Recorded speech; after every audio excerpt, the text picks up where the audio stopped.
据70年代的一些报道 ，Gomez 那个创始人的咖喱应该是火辣辣的。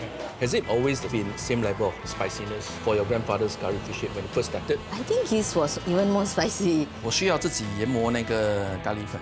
不是，所以这个要变成粉状啊。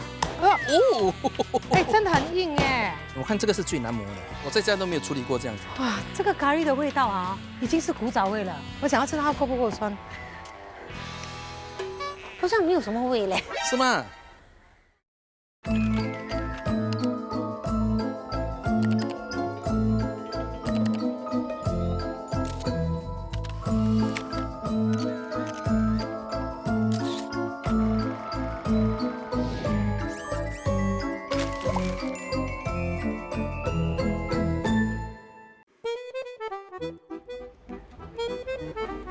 当布莱恩知道我在寻找咖喱鱼头的古早味时，他大力推荐了一位私房菜的厨师给我。他说呢，这位厨师无咖喱不欢，而且是咖喱的忠实爱好者，又能够烧出一手好咖喱。3个系列他还原的古早味咖喱鸡面非常成功。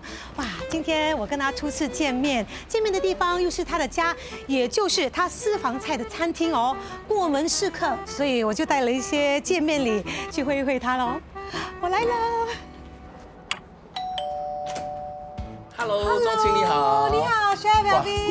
什么大包小包的？哎，没，这个我带给你的。谢谢，不用破费。欢迎来到我的家。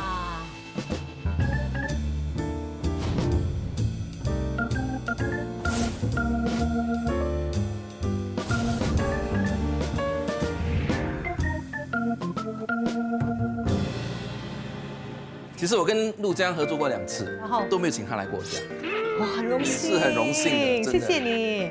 哇，你花了1个早上啊，真漂亮哎，你的 curry。哎，这个是酿豆腐吗？啊，是酿豆腐。为什么你的 curry 鱼头里面有酿豆腐的？其实这个是我家常的版本。孩子小时候嘛，不怎么会吃咖喱鱼头，因为很多骨嘛。然后我就觉察到，其实咖喱鱼头里面的材料，像这个羊角豆啊、茄子啊、导爆啊，这些跟酿豆腐的材料都很相似的。再加上那个酿豆腐有那个 fish paste，我就想可以配是吗？在一起就会使这道菜更丰富一点。哦，然后小朋友也可以吃。对，可以吗？真的吗？哇，你的 curry 酱是很滑哎，你的椰浆是我后面才放的是吗？对，最后才放。你看，就是真的很不一样。你从后面才放，然后它的椰浆味很香很鲜。是，它不会出油也是。然后又这么开胃，酸酸的，因为有阿桑。酸的。这个 curry 啊，你在家里常常会做吗？你的 curry 鱼头，然后对你有特别的意义吗？我父亲过世了，但是当他还在的时候，都经常会煮这一道咖喱鱼头。然后后来我结了婚，自己在家煮，我也是经常煮这一道菜。然后就加了现在你看到的这个版本。太完美了，而且你的这个 curry 做的太棒了，我太喜欢了。不需要还原的，这样吃这个就可以了。你刚讲什么？不需要还原，我们直接煮这道。因为你的不够古早，你的太摩登了，你的版本哈，所以不好意思，你还是要还原。因为其实我觉得这个咖喱鱼头啊，是一道江华人喜欢吃的鱼头啊，还有印度人擅长的咖喱料理，融合为一体的美食。可是它发展到今天呢，演变出各种不同的口味啊，有印度式的，有华人式的，有牛酿式的，他们各有各的特色，对，而且各有各的支持者。是的。但是现在呢，我们想要知道的就是究竟这个古早味的咖喱鱼头到底是怎么样的。所以我想呢，我们应该先去一家在1960年代开业的印度餐馆去了解一下。好，到了 ，Hello, you must be Jyoti. Yes, you are here today to understand about the history of your restaurant. Actually, the restaurant was opened by my grandfather. My grandfather came here in 1950s with a group of traders as a chef for them. He had a lot of leftover food, right? So he started giving to the neighbors. So the neighbors started to ask him to make for them. So that's how he got the idea of starting a restaurant in 1960s. And we are now the 3rd generation running this restaurant. When did your grandfather started selling fish head curry? That was in 1970s. Actually, in Indian cuisine, traditionally there's no fish head curry. So after Mr. Marian Jacob Gomez created it, it became very popular. A lot of customers kept asking for it. So my grandfather decided to make his own version of the fish head curry. 据说，本地名菜咖喱鱼头的创始人是从印度喀拉拉邦南来本地谋生的 Marian Jacob Gomez 戈麦斯先生。他在经营餐馆时，发现了印度人不怎么爱吃的鱼头，华人却特别喜爱。因此，为了吸引更多华人食客光顾，他将鲜美的鱼头与浓郁的印度咖喱完美结合，研发出咖喱鱼头这道菜肴。1960年代，戈麦斯先生举家搬回印度。他或许没想到，咖喱鱼头经过漫长岁月的洗礼，演变出各种不同版本，成为一道经典菜肴。哇 This is our fish head curry. 哇哇哇 Please enjoy. Interesting that you serve your fish head curry in clay pot. Yes. So since your grandfather's time is already serving in clay pot? No, when he first started, he was serving in melamine plates. Only my father introduced the clay pot.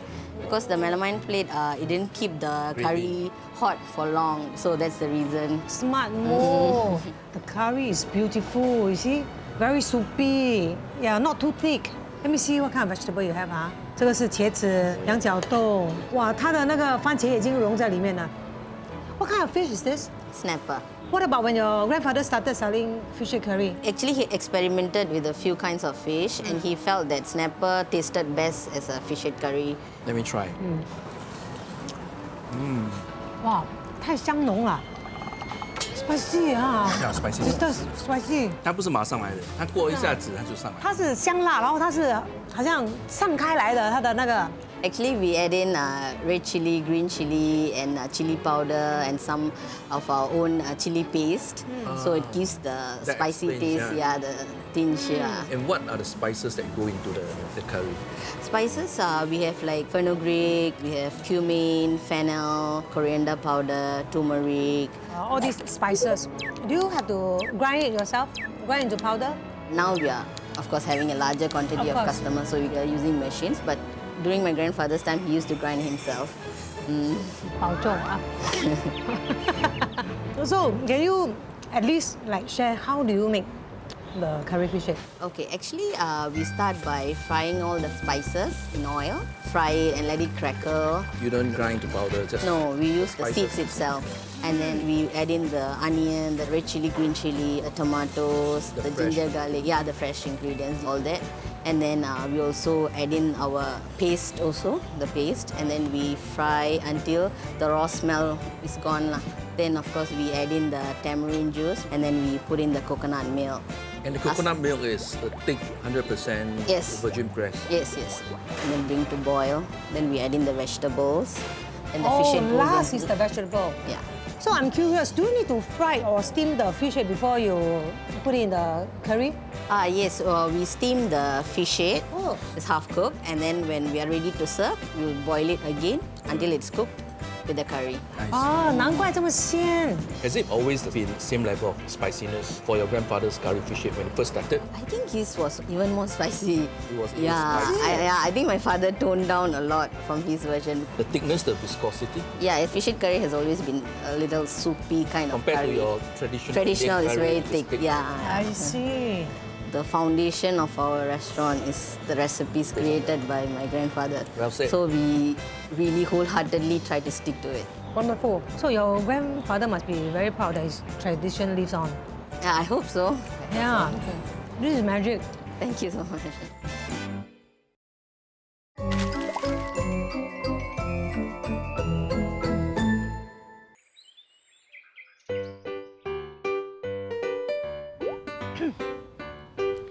Hello，欢迎大家来到这个米其林3星级的户外餐厅。你看，风景太好了，为什么会在这里呢？因为我非常爱吃咖喱鱼头。好了，我们制作单位的妹妹们呢，又聪明，办事效率又高，帮我找了一堆这个咖喱鱼头口味的零食啊。这个是薯片哦，里面竟然有羊角豆哎。咖喱鱼头的香味是有的，它也没有好像我们平时吃的咖喱鱼头这么辛辣哦，它是偏甜多一点。可以，这个及格。接下来呢就是爆米花，看起来好像是巧克力的爆米花，看不出是咸的。我们来试试看。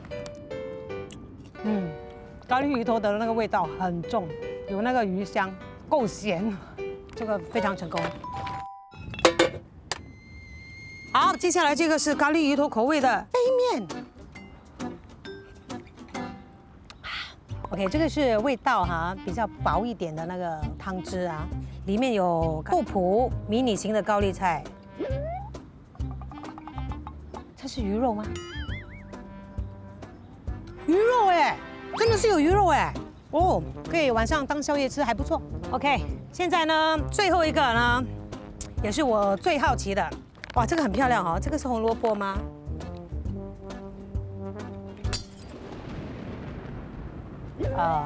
还好了啊，颜色是很像那个咖喱 fish 的啊，味道呢就距离有一点远啦，而且不够咸啦。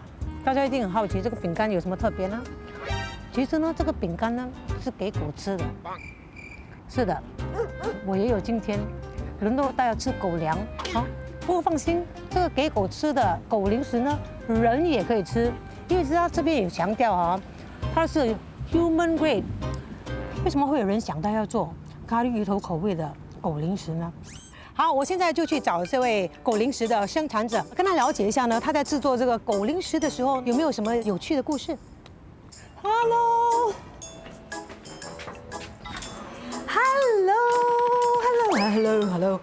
？Hello，Chloe 你好，你好。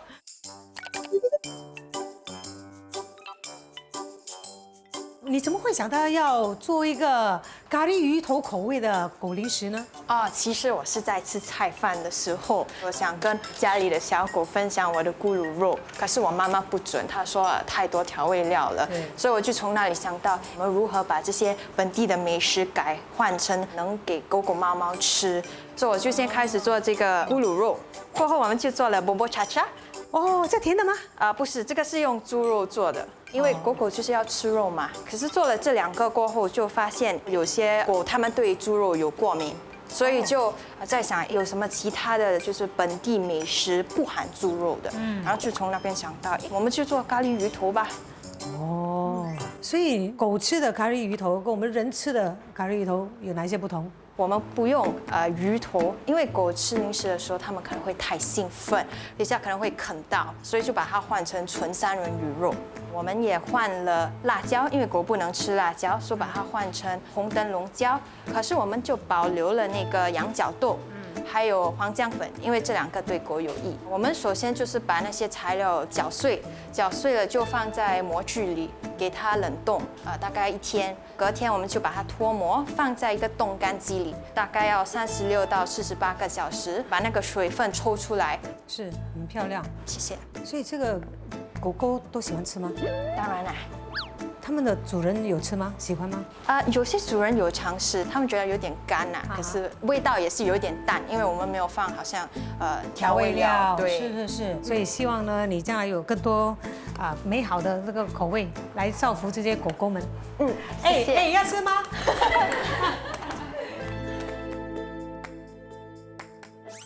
所以法斌，我认识一位美食博主啊，他说呢，他有一个关于咖喱鱼头创始人的资料要跟我们一起分享，所以我就请他在他的口袋名单里面呢，选出一个有点历史的咖喱鱼头店，然后让我们可以一边吃一边聊。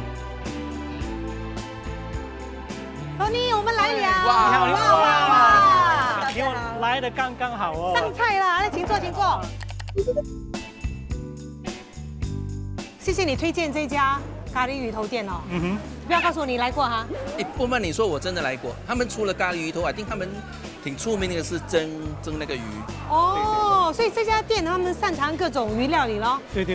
开始的时候是卖鱼头汤，然后又卖蒸鱼跟蒸鱼头。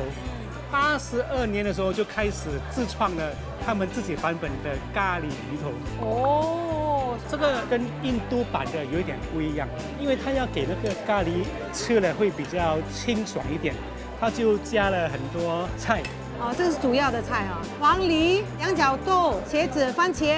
那个酱汁里面可以吃到很浓的那个黄梨的鲜是甜。，其实我可以吃得到那个咖喱粉的香味哎。咖喱粉会比较少一点。哦，这个王老板呢，就把那个咖喱粉的比率降低了一点，然后呢，他就放了黄姜、南姜、石粒、红葱头、蒜头、辣椒干、虾米等等，磨成泥，炒成仁巴，然后加了阿桑汁，还有黄梨，啊，全是新鲜的。嗯，这样，多尼，你觉得这个味道跟这个版本，跟那个创始人的那个版本又有什么不一样呢？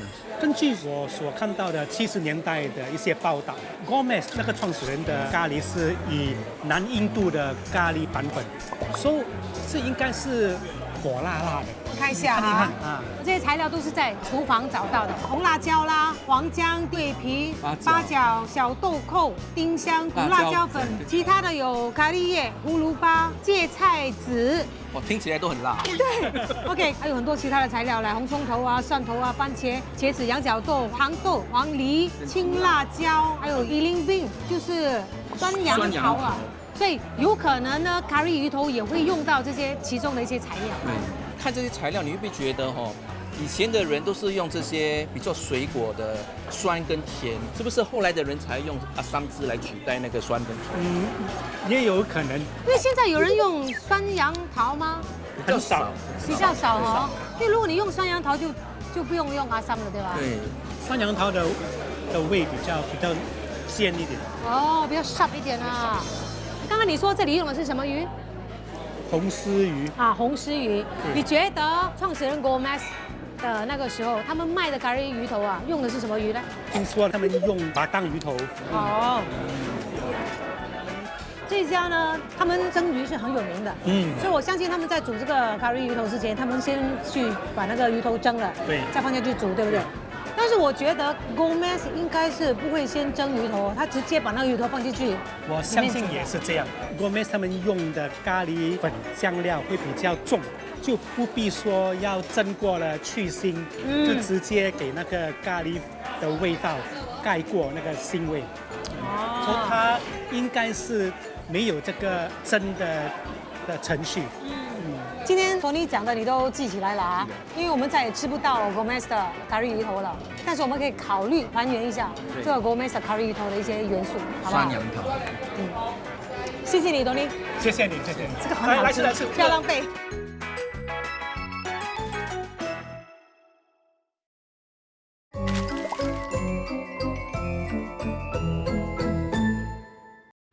Chef Arvin，我找到一家本地老字号餐室的第2代传人。他们的餐室呢是在1950年代开业的，然后在1960年代呢就开始卖咖喱鱼头。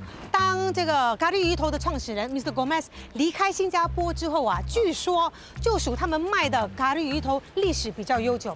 很可惜的是呢，这个餐室已经结业了。OK， 话虽如此，为什么我们今天会约在这个酒店见面？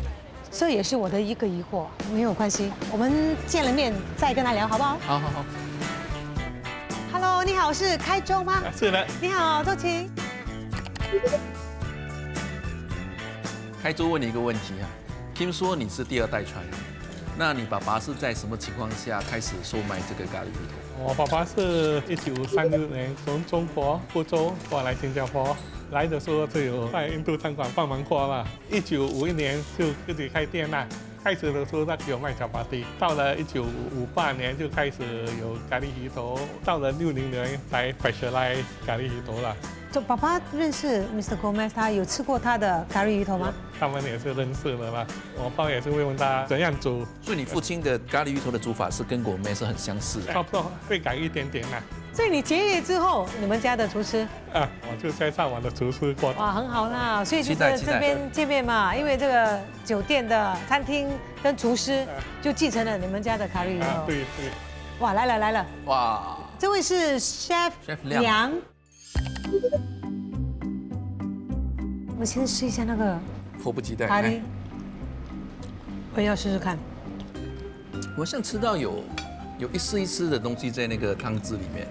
那个椰子那是椰丝啊你不是用椰浆的？不是椰浆的，我们没有用椰浆的。哦，interesting。难怪它没有那种椰奶的那种奶香，这个是咸酸香。其实你的椰丝是怎么炒的？我们椰子是炒到干了，干了我们就炒白peppercorn 啦，那个 clove、fennel seed、cumin seed，那个 cardamom 炒过，给它那个香味出来了。哦，它不单单是椰丝而已嘞，真的是很多功夫啊。这个咖喱汁，请问你们是用了哪一些香料？是怎么煮的？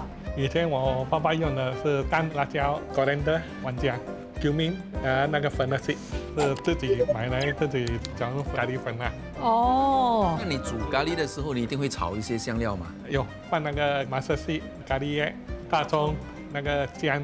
那你炒了，然后就再把那些你就放那个咖喱粉炒一下子啦，就放那个阿三水啦。加了那个阿三水之后，就放那个椰丝，炒过的椰丝。对。这个水煮多久？这个30分钟到45分钟啊，滚后再放那个菜啦，青辣椒、羊角豆、那个番茄，就这样哎。这样。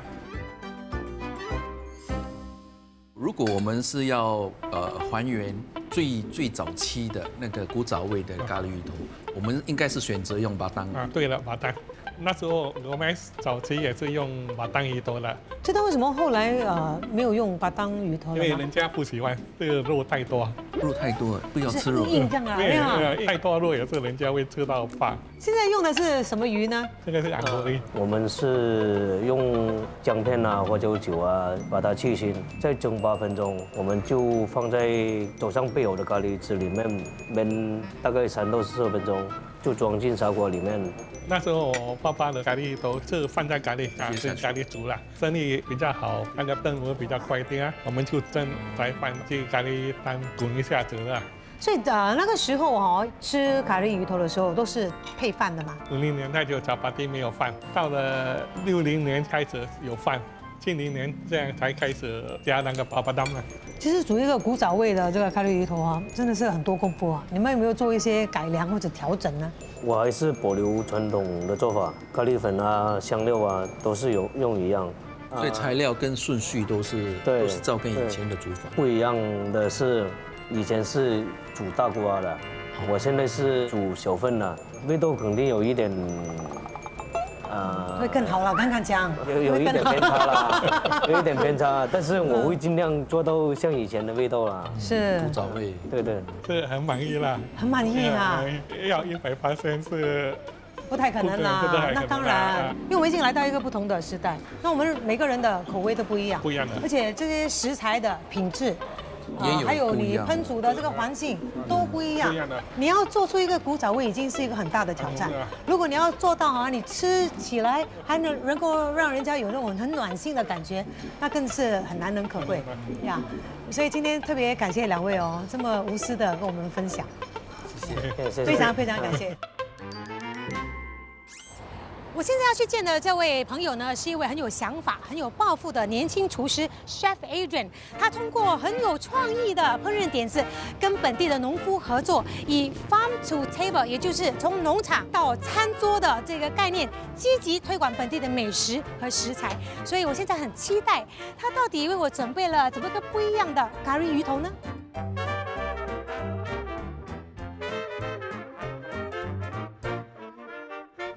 ？Chef Adrian， 我来了。哇，弄好啦？准备好了。给我的吗？是的。哇。哇 ，Chef Adrian， 太香了。可是我今天是要吃咖喱鱼头的哦。为什么我看不到鱼头呢？因为我用的是整条鱼，那我把鱼片取出来，把鱼头跟鱼骨其实熬成了一锅汤，把汤底做成了咖喱酱汁的。可是，一般咖喱鱼头他们都不会先熬一个汤底的。为什么你会想到先熬一个汤底来做你的咖喱鱼头呢？印度式的咖喱鱼头，他们是用鱼头直接熬煮在咖喱里面。我自己本身喜欢吃咖喱鱼头的，但是每次看到咖喱鱼头就不知道要怎么下手，因为骨太多，所以我就想说，其实可以用鱼片来取代鱼头，但是没有那个鲜味，所以我就选择用了鱼骨跟鱼头熬成一个高汤，把鲜味带入高汤里，再把高汤煮成咖喱酱汁。你的想法跟做法是蛮聪明的，但是我要试试看煮出来好不好吃。哇，对，真的很好看呢。这个是用腐皮卷对吗？我用的是零零卷，那零零卷呢也是一种炸腐皮。哇，那个咖喱很浓郁，对，然后那个鱼肉也是一大块一大块的，很香。然后里面呢很香脆耶，你的肠豆。一般的咖喱鱼头啊，它的蔬菜呢都是焖到很软烂的，你还可以吃到它的清爽。我比较喜欢它有一些层次感。还有你的羊角豆，羊角豆切的这么薄哎，然后拿去炸，就比较很像一个 crepe 这样。所以哦，你这道菜到底是怎么做的呢？你保留了哪一些古早味的元素呢？其实这是偏向于印度版本的咖喱鱼头。我保留的其实就是印度式的咖喱鱼头的一些重要元素，比如它的香料。那咖喱粉里面有小茴香粉、黄姜粉，还有最常见的葫芦巴粉。那香料糊呢，就会用了小葱头、蒜头、姜、香茅、红辣椒跟南姜搅成的一个香料糊。然后我改的也只是它的做法，还有从鱼头变成鱼片。其实，在华人的咖喱鱼头里面，常见的一些蔬菜也包含在里面。我用了零零卷来代替传统的炸腐皮，把它浸在水弄软了，然后再把它摊开。过后，我把腌制过咖喱粉的鱼片跟蔬菜包裹在里面，然后蒸了再炸。过后再把咖喱酱汁淋上去，再倒上少许的椰奶。传统的咖喱鱼头是用椰奶一起焖着煮的，对，我的只是淋上去而已，就为了保留鱼的鲜味。那我也知道呢，你是积极在推广啊，从农场到餐桌这样的一个理念。是的，所以这次你用的是什么鱼呢？我用的是本地养殖的红鲫鱼，也就是所谓的 red snapper。我们在这里所售卖的每一道美食呢，其实都会包含至少有一样食材是从本地农场跟他们采购的。我的目的也就是想要让这边有很多旅客啊，还有新加坡人都能吃到新加坡所生产出来的一些食材，让他们能了解到新加坡其实也是有自己的农场，然后我希望能融入在自己本地的佳肴里面，让更多人了解到新加坡的美食跟文化。我觉得呢，不管是传统的咖喱鱼头，或者是你这道看不到鱼头的咖喱鱼头，都融合了各族群的饮食文化元素，所以呢，不只是美味，而且很有趣味。谢谢你，谢谢你。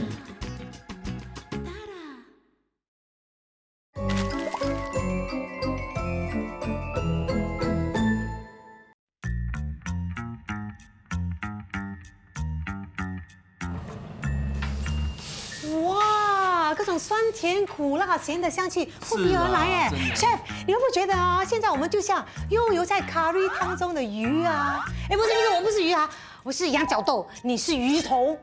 钟情，你还好吗？啊，吃药好了你。好，哎，我 OK，因为太香了，我闻到走神了。安东尼，我今天带了 Chef Alvin 来见你。是 Alvin。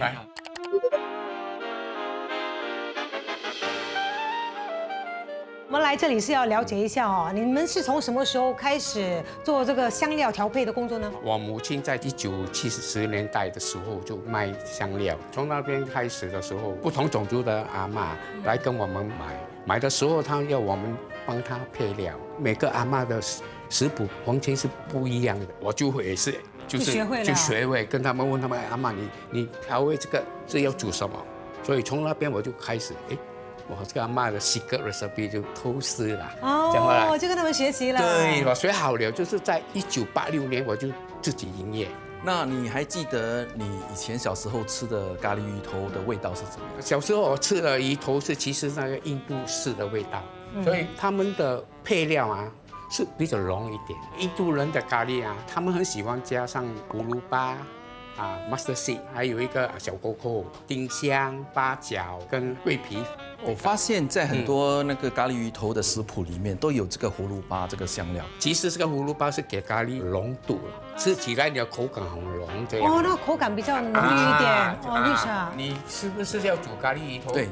我建议你加一点姜，才会去鲜味。OK 这一块姜一片一片切下去没有，你可以自己搅，搅成泥哈搅成泥，跟那个小葱头一起搅，那些一起蒜头就是一起搅。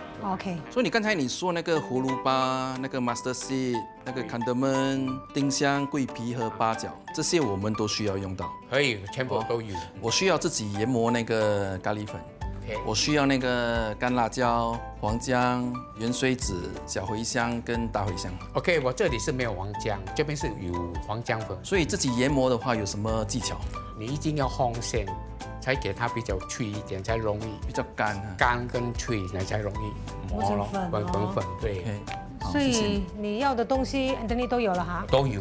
OK， 好，所以你就跟制作组的妹妹们要钱，没有问题。然后你把货交给他们，他们会送到我们要去的地方。可以。好，谢谢你，Anthony。谢谢你。来还钱啊，走。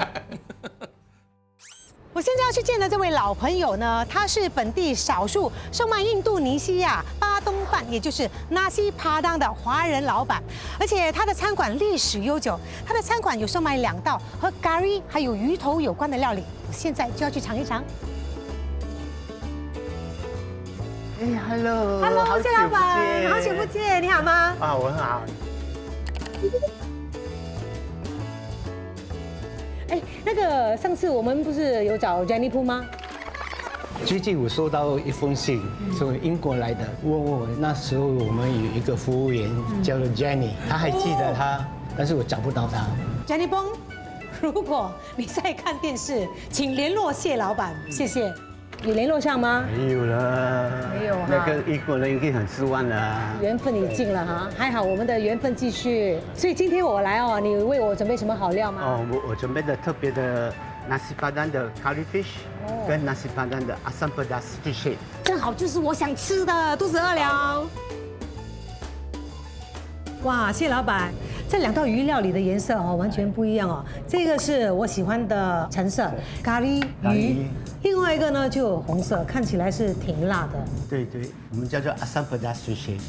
它主要跟这个咖喱不同，就是它有辣酱，所以这个是酸辣的。对，比较辣一点。这个是咖喱的味道。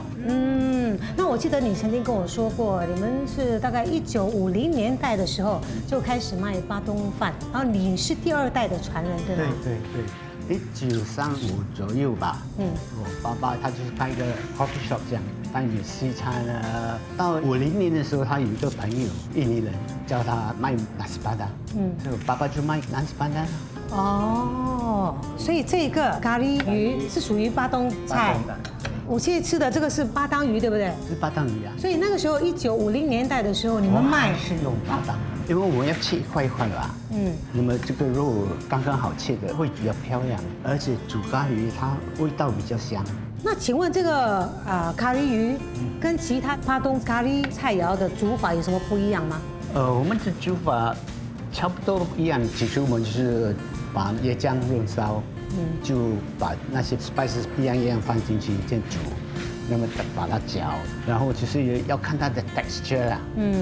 等它滚的时候，那么才放那个鱼肉进去，这样煮。鱼肉没有先经过处理，就是新鲜的鱼放进那个汤里，就这样了。那我们来说一说这个asam pedas鱼头，这个是什么鱼？红蛤蜊来的。红蛤蜊哦，感觉就是像我们平时吃的咖喱鱼头一样，有番茄，还有羊角豆。请问这个asam pedas鱼头是怎么煮的呢？起初我们就把一些葱头了、蒜了这些 spices 把它炒一些先。炒了我们会加那个辣酱炒。还有有没有南姜？南姜也有啊，就是跟那个咖喱的香料差不多一样。那么我们就用那个 tamarind paste， 我们就加水，把它全部那个阿萨姆的味道跑出来了，再炒到它滚了啦。阿萨姆 sauce 就已经完整了。我们就放一个鱼头下去煮。所以我们没有 pre-cook 的。所以你的这个阿萨姆的汤汁已经备好了，然后谁要吃你就把新鲜的鱼头放在汤里面煮。它要等差不多15分钟。值得等待，因为这个很好吃，它是酸、咸、香，微辣，然后你看它的汤汁也是比较稀的，非常好。再次看到你真的很开心，谢谢你又为我准备了2道我最爱吃的鱼料理。哎呀，再来吃啊！所以我下次还会再来的。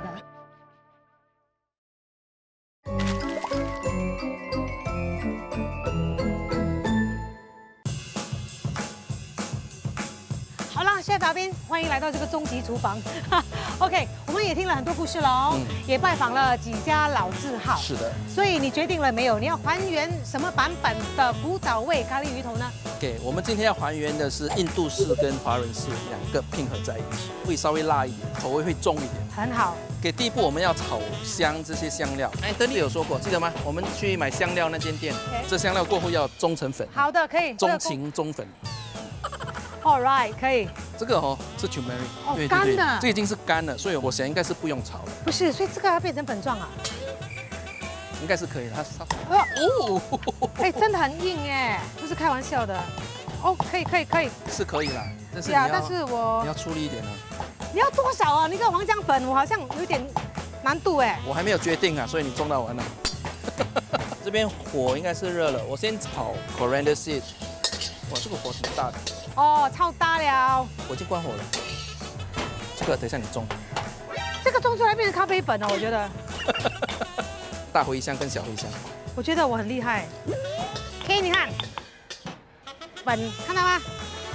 还不是很粉。来，去中。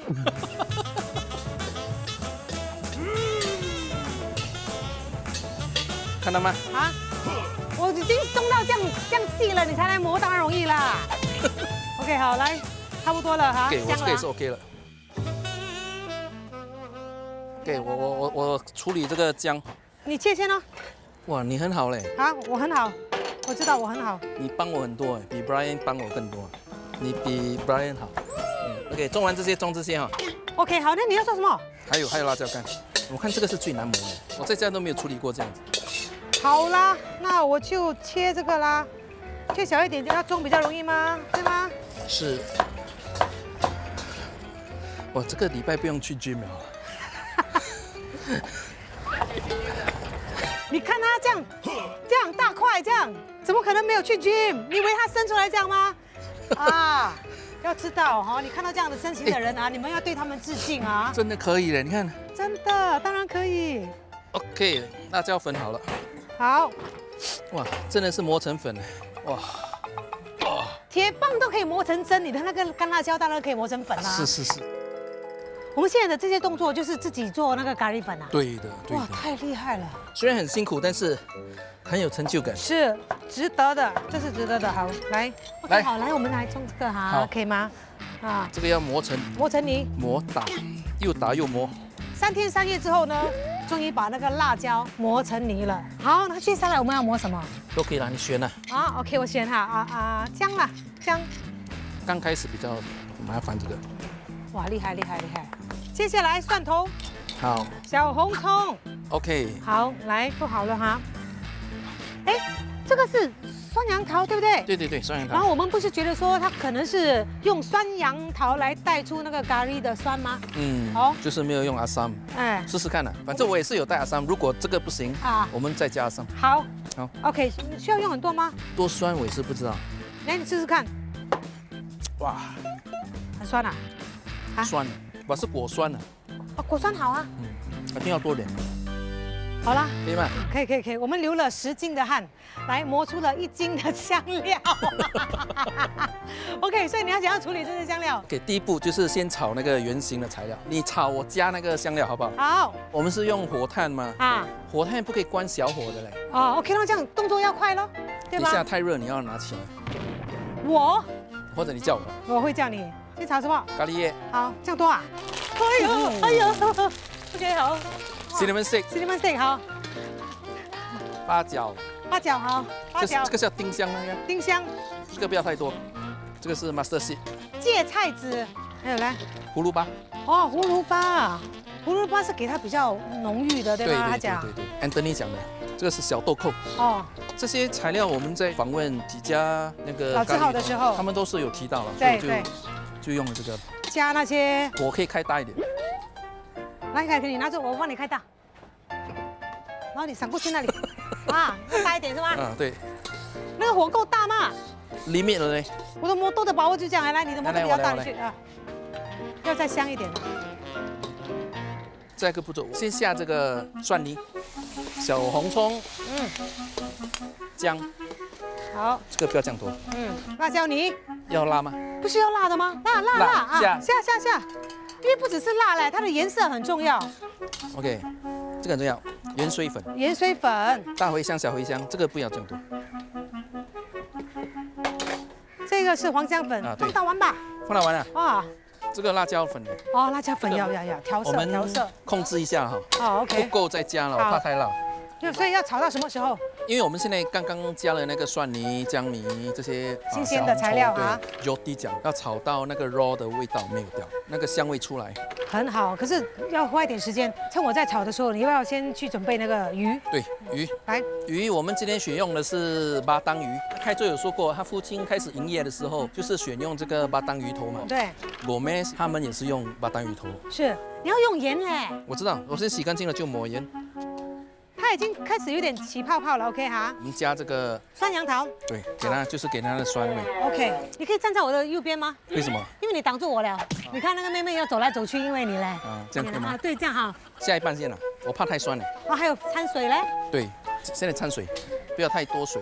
等一下加那些蔬菜也是会出水的。要给它滚是吗？嗯，要给它滚。那我先准备那个蔬菜。好，不是讲不用茄子的吗？开州说他不用茄子，但是记得吗？Tony share 给我们的那个报道，对，它里面是有茄子的。很多印度式的咖喱，他们里面都加了茄子，所以我觉得应该是有茄子的。分析得太好了。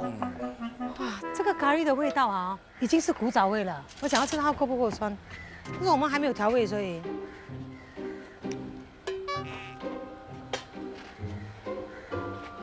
辣，好像没有什么味嘞。是吗？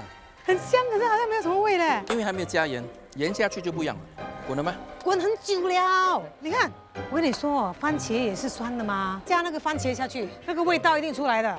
我下鱼头了。好，来，这个锅交给你，我不可以乱翻炒了。很像不够水哦。OK， 我给你水。我们有没有盖？先盖住，等它开了放椰浆的时候才放水。你现在在准备什么呢 ，Chef？ 我在热锅，然后要炸那个 papadum，yes。我忘了有这个哎，想不到你还会记得准备。我们去吃那个咖喱鱼头的店家，他们都有饭跟这个薄脆饼，所以我们要。是的，我们也要。哇，很快嘞！哎呦，要赶快嘞哈，它会皱的是很快。哦，够吗？炸完它了。炸完它了，反正也在等嘛。反正在分排哎。哈哈哈！哇，滚了，可以了。我要放中间。嗯，好，可以吗？可以。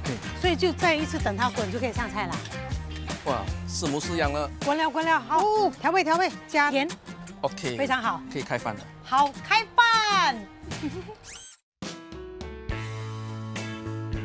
哇，好不容易啊，大功告成了。是的。OK， 可是那个鱼摆在我面前，我感觉好像哇，那个鱼是有点腥味哈。巴当啊。巴当鱼。难怪现在没有什么人吃。OK， 不知道，可能做出这个咖喱鱼头，它的味道又不一样。是的，好不好？